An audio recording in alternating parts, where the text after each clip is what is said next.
महाकुंभ प्रयागराज। दोस्तों, आज से एक हफ्ता पहले की बात है। कुंभ में एक रिपोर्टर किसी साधु से बात कर रहा था। बात करते करते रिपोर्टर को लगा कि ये साधु कोई नॉर्मल आदमी नहीं लग रहा। रिपोर्टर ने उससे पूछा कि आप तो बातों से बहुत पढ़े लिखे लग रहे हैं, कहाँ से पढ़ाई की है आपने? इस पर साधु का जवाब था, आईआईटी बॉम्बे से एरोस्पेस इंजीनियरिंग की है। ये सुनते ही रिपोर्टर सन्न रह गया। कुछ ही देर में पूरे सोशल मीडिया पर यह इंटरव्यू वायरल होने लगा। आईआईटी बॉम्बे वाले बाबा पूरे इंटरनेट पर छाए हुए हैं। कहानी को हम असल ज़िंदगी में जीते हुए किसी को देख रहे हो तो मतलब, एक तो आईआईटी क्रैक करना ही लाखों करोड़ों लोगों का पॉसिबल नहीं होता, ऊपर से आईआईटी बॉम्बे में एडमिशन मिलना भी मुश्किल होता है। लेकिन एक लड़का पहले तो अपनी मेहनत और इंटेलिजेंसी की वजह से दम पर भारत के सबसे बड़े इंजीनियरिंग कॉलेज में एडमिशन लेता है, फिर लाखों की नौकरी भी उसे मिल जाती है।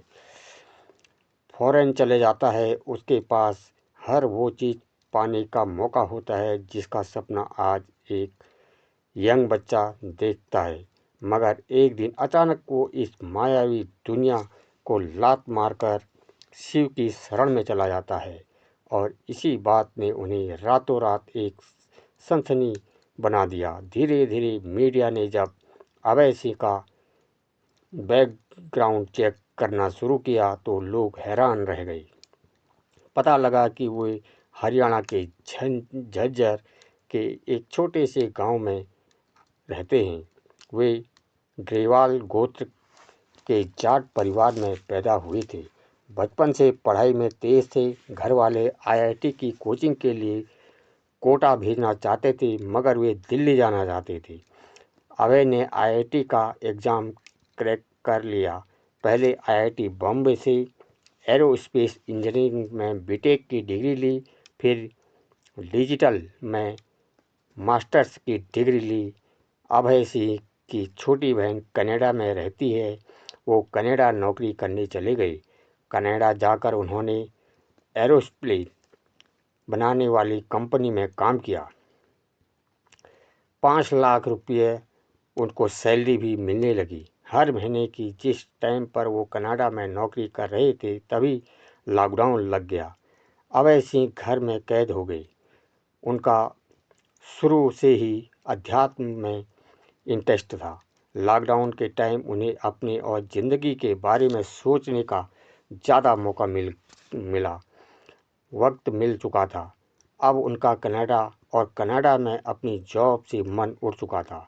लॉकडाउन ख़त्म होने के बाद वे भारत आ गए। भारत आकर उन्होंने फोटोग्राफी की। वे हरिद्वार से लेकर केरल और उज्जैन के कुंभ तक कई जगह घूमने गए। अभय ने अपने कई इंटरव्यू में खुलकर बताया कि उनके माँ बाप बहुत ही टॉक्सिक रहते हैं। वे हर दम लड़ते रहते हैं। उन्हें लड़ता देखकर उनके शादी का भरोसा ही उठ गया। अभय ने कहा कि उनके माँ बाप हमेशा झूठी शान में लगे रहते हैं। उनके पिता ने जितना पैसा उनकी पढ़ाई पर खर्च नहीं किया, उससे ज़्यादा पैसा उन्होंने खुद राजनीति में जाने पर लगा दिया।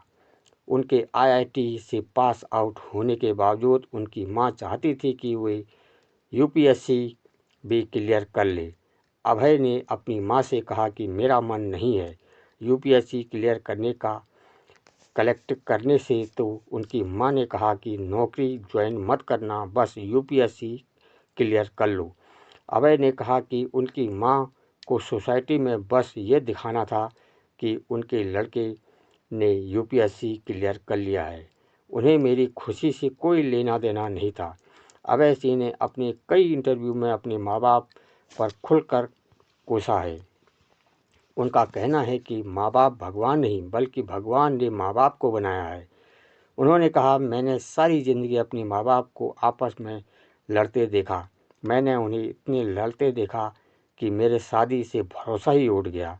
इसलिए मैंने डिसाइड किया कि मैं कभी शादी नहीं करूंगा।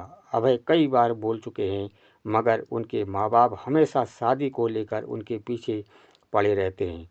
जब वे उन्हें ज़्यादा परेशान करने लगे तो एक दिन उन्होंने घर ही छोड़ दिया। पहले वे घर वालों से फ़ोन पर बात करते थे, लेकिन पिछले 11 महीने से उन्होंने घर वालों को फ़ोन पर भी कॉल नहीं किया। अपने माँ बाप के झगड़ों से अभय इतना परेशान हो गए थे कि बाद में उन्होंने इस पर एक शॉर्ट फिल्म भी बनाई। जिस टाइम वो फिल्म बना रहे थे उस दौरान उनकी गर्लफ्रेंड हुआ करती थी। वे 4 साल तक उनके साथ रहे, मगर फिल्म बनाने के टाइम वो ड्रामा में चले गए। उनकी गर्लफ्रेंड को लेकर भी उनकी फीलिंग्स को भी बता दिया कि मुझे तुम्हें लेकर कोई फीलिंग्स नहीं रही। इसके बाद अवैसी ज़िंदगी का मकसद ढूंढने साधु सन्यासियों की शरण में गए। उन्होंने बताया काफ़ी समय तक वे सद्गुरु की ईसा फाउंडेशन आश्रम कोयम्बटूर में भी रुके और वहाँ पर साधना की। इसके अलावा भी अलग अलग जगह जाकर अपनी साधना और तपस्या पूरी कर उन्होंने ऐसा तो पहुँचे हुए साधु महात्मा किसी को शिक्षा देते नहीं हैं, वहाँ जाकर उन्हें अपनी सेंसिटिव साबित करनी होती है। यह दिखाया होता है कि वह मोह सच में अपनी धुन में पक्के हैं, उनकी नीयत साफ है और वो सचमुच कुछ सीखने के लिए निकले हैं। अवैसी ने जब ये परीक्षा पास की तो उन्हें सन्यासी का नाम दे दिया गया।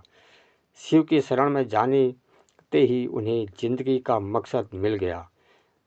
अब होता क्या है ना कि जब एक थोड़ा कम पढ़ा लिखा आदमी सक्सेस हो जाता है, अध्यात्म के रास्ते पर चला जाता है, तो लोग कहते हैं कि ये तो बेरोजगार था, नशेड़ी था, इसलिए धर्म कर्म में चला गया। पढ़े लिखे लोग ये सब नहीं करते, लेकिन जब एक IIT ग्रेजुएट बॉम्बे से एरोस्पेस करके अपने प्रारब्ध को तत्व की बात से शिव के सत्य होने की बात करे तो आप उसे हवा में खारिज तो नहीं कर सकते ना। इसलिए हमें समझना होगा कि अवैसी अपने हर इंटरव्यू में शिव को ही सत्य क्यों बता रहे हैं।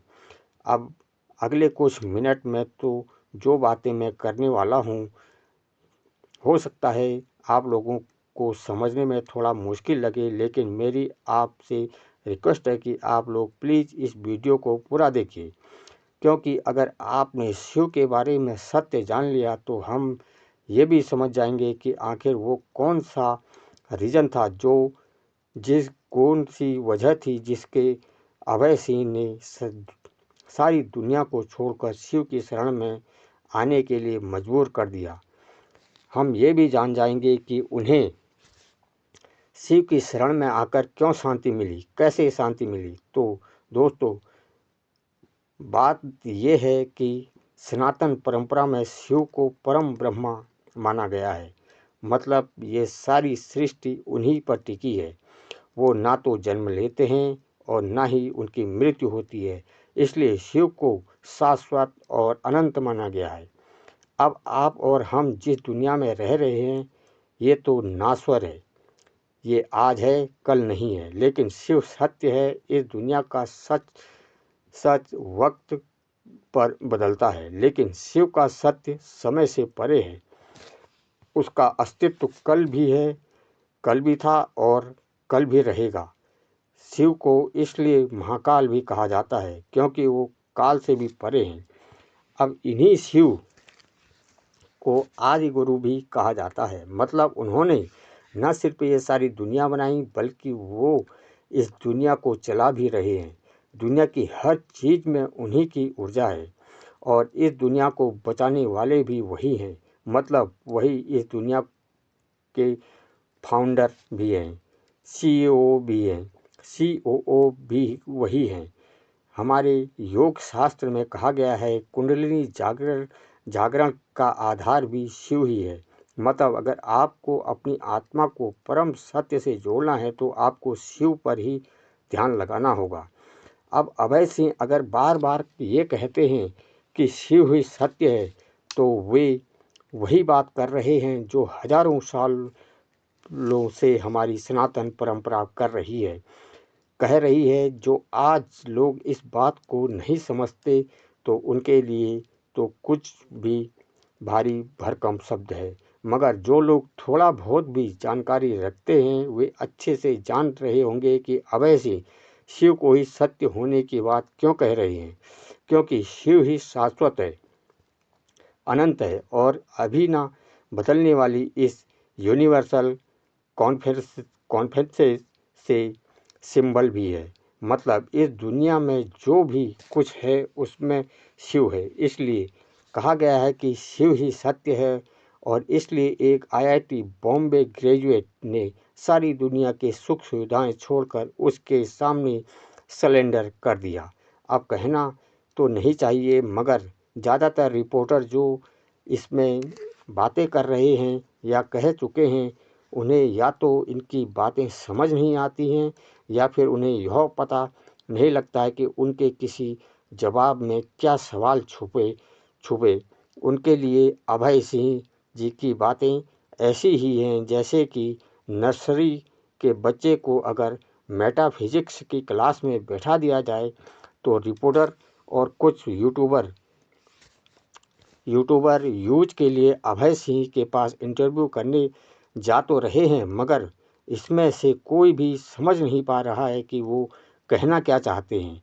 यही रीज़न है कि बहुत सारे इंटरव्यू में कुछ लोगों वो अभय सिंह या तो रिग्रेट लग रहे हैं, किसी को कंफ्यूज लग रहे हैं, कोई उनको भटका हुआ बता रहे हैं।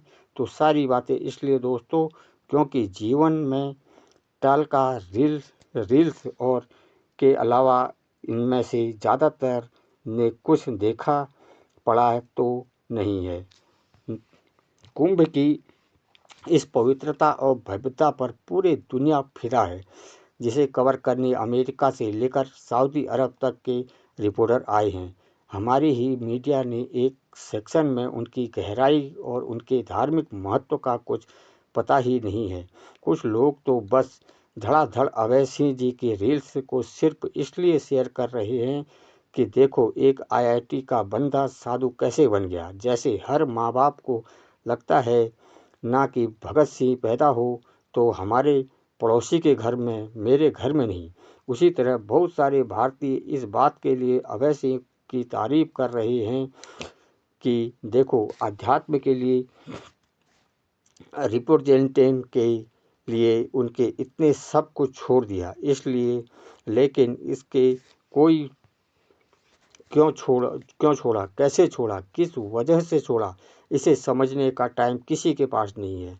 मेरा बस इतना कहना है दोस्तों कि कुदरत आपको कई रूप में कई तरह के मौके देती है।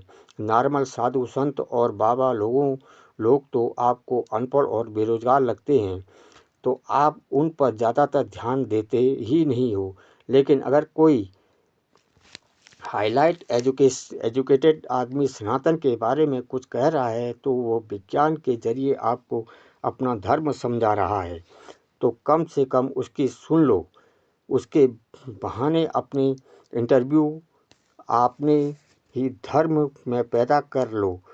उसे गहराई से समझने की कोशिश तो करो, उसकी ताकत को तो महसूस करो। वरना होता ये है कि ना कि जब तक हमें ये सब बातें समझ में आती तब तक बहुत टाइम निकल चुका होता है, बहुत देर हो चुकी होती है और हम सोचते हैं कि काश कोई ये सब बातें मुझे पहले बता देता तो मेरी लाइफ कुछ और ही होती।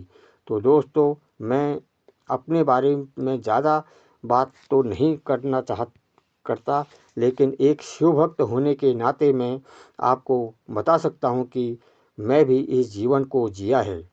इस वर्ल्डली लाइफ में रहकर शिव के उस सत्य को, आदि योग के उस सत्य को महसूस करने की डेली कोशिश करता हूँ।